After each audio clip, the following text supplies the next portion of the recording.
You're keeping our ancestors hostage. The dead are not resting yet.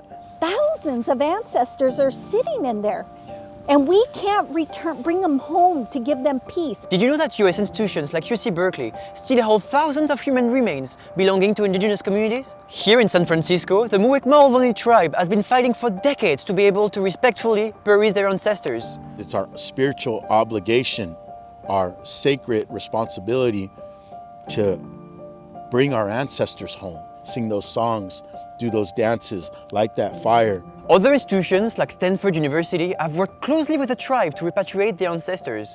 But they say UC Berkeley, a public university, has historically refused to cooperate. As educated they are, and as free thinking of a place it is, they still just don't get it. More than 35 years after Congress passed a law requiring repatriation, US museums, universities, and federal agencies still hold thousands of indigenous bodies in their collection. Only about half of them have been returned, according to a ProPublica investigation published in 2025.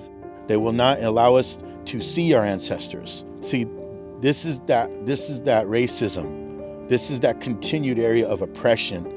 Shame on you, UC Berkeley. Berkeley said it's not allowed to repatriate the remains because the US law prohibits repatriation to non-federally recognized tribes. They say Stanford University was able to repatriate before the law was passed in the 80s. Forget about the policy.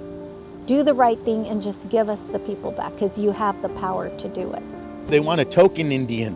They want to paint native paintings. They want a native chef on campus, but yet where their land sits, they still don't want to help us. But the tribe said their situation with Berkeley is far from isolated. They say that across the West, many institutions continue to refuse to repatriate their cultural items and human remains. You got Georgetown, you got Harvard, and museums all across the world. They're still presenting these things as it's entertainment. This is sacred items. These are prayed items. These are things that blood has been left on. This is happening everywhere, across the nation, honestly around the world. I'm just talking about California.